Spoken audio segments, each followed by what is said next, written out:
Hello guys and welcome to our series and officially physics. हम सुनो तो हम साथ में रिवीजन कर रहे हैं फिजिक्स का। राइट, तो हम अभी पढ़ रहे थे ऑप्टिक्स में हमने देखा रिफ्रैक्शन में हमने देखा bending of light. Bending of light को थोड़ा और आगे ले जाते हुए आज हम देखेंगे कि भाई क्रिटिकल एंगल क्या होता है, टोटल इंटरनल रिफ्लेक्शन क्या होता है। Let's continue. तो पहले रिवाइज कर लेते हैं कि अभी तक हमने क्या देखा है। जैसे बेंडिंग ऑफ लाइट है तो लाइट कैसे बेंड होती है।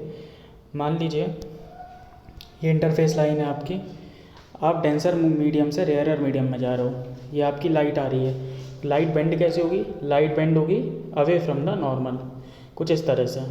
राइट, तो अब इसी तरह मान ली, ठीक है, राइट बेंड होगी अवे फ्रॉम द नॉर्मल। ये आपकी लाइट रे आ रही है, ये बेंड हुई अवे फ्रॉम द नॉर्मल।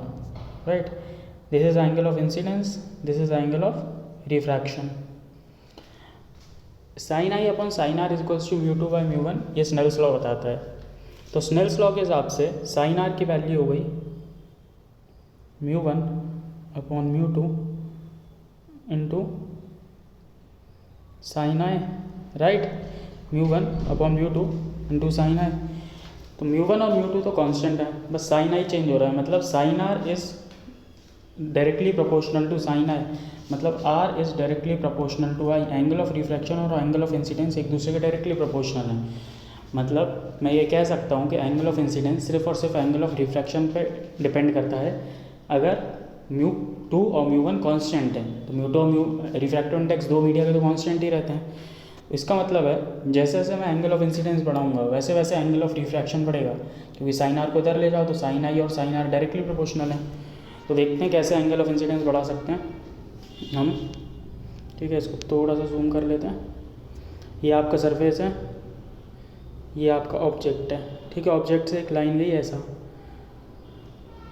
तो ये away from the normal bend होगी। ये एंगल ऑफ इंसिडेंस है, एंगल ऑफ रिफ्रैक्शन है।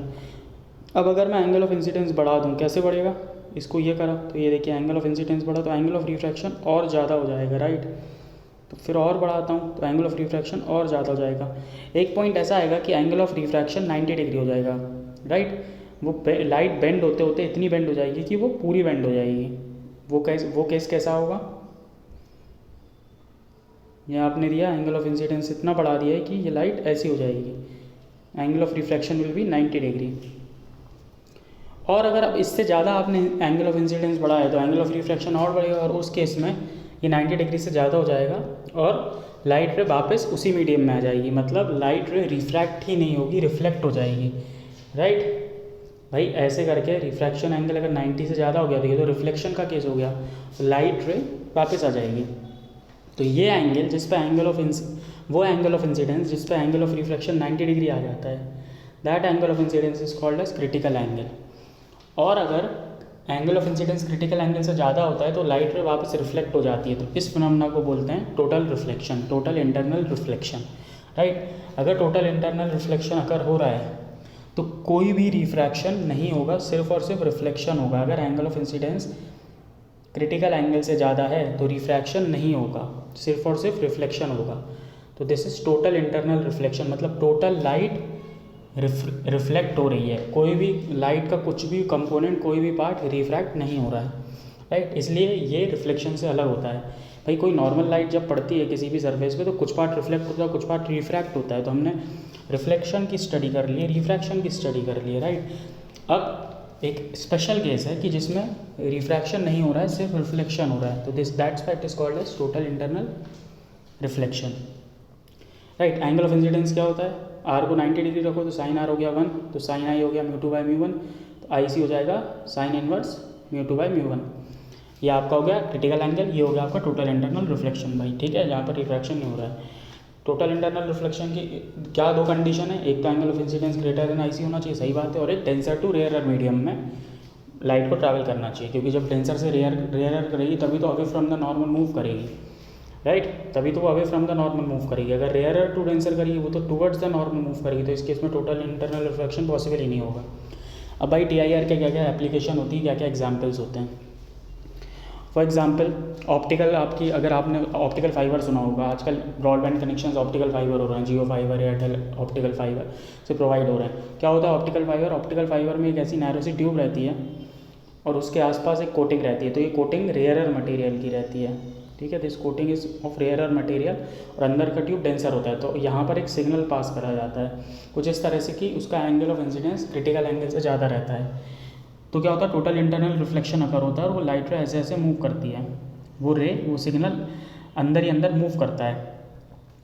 इसके कारण क्या होता है, इसके कारण जो भी आप तक सिग्नल पहुंचता है, एक तो वो अनइंटरप्टेड पहुंचता है, उसमें लॉस बहुत कम होता है क्योंकि पूरा का पूरा इंटरनल TIR हो रहा है, तो उसमें बाहर कोई सिग्नल निकलते ही नहीं है, तो लॉस नहीं होता है, लॉस बहुत कम होता है और वो आप तक स्पीड ऑफ लाइट से ट्रांसमिट होता है, इसलिए वो फास्ट होता है। इसलिए बोलते हैं कि जो ऑप्टिकल फाइबर से आपका ब्रॉडबैंड कनेक्शन है वो बहुत फास्ट होता है, उसकी स्पीड बहुत ज़्यादा होती है, राइट। एक ही हो गया आपका TIR का एग्जाम्पल। और क्या होता है, डायमंड्स, ये क्रिस्टल है, ये डायमंड क्रिस्टल है जब वो रॉ रहता है और जब हम उसको प्रोसेस कर देते हैं तो आप देख सकते हो कि डायमंड एकदम शाइनी हो जाता है। क्यों? क्योंकि असली में क्या होता है, ये जो डायमंड रहता है वो कुछ इस तरह से रहता है, उसकी कुछ कटिंग कर दी जाती है। तो कटिंग इस तरह से करी जाती है कि जो लाइट उसके अंदर रहती है उसका TIR होने लगता है, वो दोनों कंडीशंस जो हैं वो सेटिस्फाई कर देता है। तो इस कटिंग के बाद लाइट अंदर ही कैप्चर हो जाती है और TIR होता रहता है और इसलिए उसकी शाइनी होता है वो इसलिए उतना ज़्यादा शाइनी रहता है, इसलिए उसमें इतनी ज़्यादा चमक रहती है। तो ये भी TIR का एक एग्जाम्पल हो गया। अब एक और एग्जाम्पल होता है, मतलब बेंडिंग ऑफ लाइट का एक एग्जाम्पल समझ सकते हो आप, मिराज है। मिराज क्या होता है, अक्सर आप डेजर्ट्स में जाते हो, डेजर्ट्स में अगर कभी कोई गया हो या फिर पुराने ज़माने की में ऐसा था या फिर अभी भी ऐसे ही होता है, लेकिन अब क्या हम समझ जाते हैं चीज़ों को। आपको अक्सर ऐसा लगता है दूर पानी है, भाई थोड़े दूर पे आप अगर देखोगे तो आपको कई बार ऐसा लगता है तालाब है, लेकिन जब आप वहाँ पहुँचते हो तो वो तालाब गायब हो जाता है। तो कोई जादू नहीं होता है, वो मिराज फॉर्मेशन होता है, उसको बोलते हैं मिराज, राइट। वो क्यों होता है, that is due to bending of light. कैसे, क्या होता है, डेजर्ट में बहुत गर्मी पड़ती है तो जो सरफेस रहता है, जो रेत रहती है वो बहुत ज़्यादा गर्म हो जाती है, वो हीट हो जाती है, राइट। उस हीट के कारण जो सरफेस के आसपास की एयर होती है वो वार्म हो जाती है और वार्म एयर ऊपर मूव करती है। तो इन सारी चीज़ों में क्या होता है, इन सारी चीज़ों में जो रिफ्रैक्टिव इंडेक्स होता है वो वेरी होने लगता है। कैसे वेरी होने लगता है, वार्म एयर का रिफ्रैक्टिव इंडेक्स कम होता है as compare to cold air. तो जो नीचे की एयर है इसका रिफ्रैक्टिव इंडेक्स कम होता है, ऊपर की एयर का रिफ्रैक्टिव इंडेक्स ज़्यादा होता है। तो जब हम ऊपर से नीचे आते हैं तो रिफ्रैक्टिव इंडेक्स कंटिन्यूसली डिक्रीज होता है। तो जब कोई ऑब्जेक्ट रहता है, आप थोड़े दूर हो और कोई ऑब्जेक्ट है वो आपसे थोड़े दूर है, अगर नॉर्मल कंडीशन होगी तो इस ऑब्जेक्ट की लाइट आप तक कैसे आएगी, सीधी सीधी आएगी। लेकिन अगर रिफ्रैक्टिव इंडेक्स कांस्टेंट है तो हर पॉइंट का, लेकिन अब चूँकि रिफ्रैक्टिव इंडेक्स कांस्टेंट नहीं है, इसका मतलब बेंडिंग ऑफ लाइट अकर होगी। बेंडिंग ऑफ लाइट कैसे अकर होती है, देखते हैं।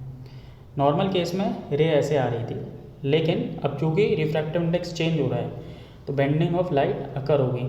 कैसे होगा भाई, रिफ्रैक्टिव इंडेक्स ऊपर से नीचे जाने में डेंस टू रेयर हो रहा है, कम हो रहा है, तो ये रेयरर हो गया, ये डेंसर मीडियम हो गया। अगर मैं कोई एक पॉइंट कंसीडर करूँ तो क्या होगा, bending will be away from the normal. तो लाइट जो बेंड होगी, ये इनिशियल लाइट थी, वो कुछ अवे फ्रॉम द नॉर्मल ऐसे इस तरीके से कुछ बेंड होगी, right, away from the normal. तो ऐसे आ रही थी, ऐसे हो जाएगी। तो ऐसी बेंडिंग, ये तो मैंने एक पॉइंट पे बताया, ऐसी बेंडिंग हर पॉइंट पे होगी क्योंकि कंटिन्यूसली रिफ्रैक्टिव इंडेक्स डिक्रीज हो रहा है, यहाँ पर भी, इस सरफेस पे भी, इस सरफेस पे भी, ऐसे हर सरफेस पे होगी, राइट। तो इसके कारण क्या होगा, light continuously bend away from the normal होगी। ऐसे देखिए, आप यहाँ से जा रहे हैं तो light continuously away from the normal bend हो रही है हर पॉइंट पे। इसके कारण क्या हो रहा है, वो एक कर्व का शेप ले लेगी और आपके आंखों तक कुछ इस तरह से पहुँचेगी। जब वो इस तरह तक पहुँचेगी तो आपका ब्रेन क्या करेगा, आपकी जो आइज़ पे जो इमेज पड़ेगी भाई, आप उसको जब पीछे की साइड एक्सटेंड करोगे, जैसे कि हमने रिफ्लेक्शन में करा था वर्चुअल इमेज के केस में, तो आपको लगेगा कि ये जो इमेज है वो यहाँ पर है, ये जो ऑब्जेक्ट है उसकी इमेज आपको यहाँ पर दिखाई देगी, राइट। ऐसा कब होता है, और ऐसा तब होता है जब कोई ऑब्जेक्ट यहाँ रखा रहता है और इधर पानी रहता है, तो आपको पानी में ऑब्जेक्ट की इमेज दिखाई रहती है। तो आपके ब्रेन आपको ऐसा लगता है, चूँकि इमेज नीचे दिख रही है, भाई पानी में दिखती है, रेत में तो इमेज दिखती नहीं है, तो आपको ऐसा लगता है कि यहाँ पर पानी है जिसमें मेरे को इसकी इमेज दिख रही है और आपको ऐसा वहम हो जाता है कि ये तालाब है। और जब आप पास जाते हो तो वो रिफ्रैक्शन जो है होता ही नहीं है भाई, लाइट की बेंडिंग उतनी होती नहीं क्योंकि आप बहुत पास पहुँच गए हो, तो जो रिफ्रैक्टिव इंडेक्स से उतना ज़्यादा चेंज नहीं होता है और लाइट सीधे सीधे आप तक पहुँच जाती है। तो आपको यहाँ ये रिफ्लेक्शन दिखना बंद हो जाता है और पहुँच जाते हो तो दिख भी जाता है कि भाई कोई भी तालाब नहीं है। तो ये हो गया TIR का एक और एग्जांपल, मिराज फॉर्मेशन। तो बस that's it for today, that's it for मतलब आज का जो रिफ्रैक्शन बैठने में फ्लाइट था वो हो गया है।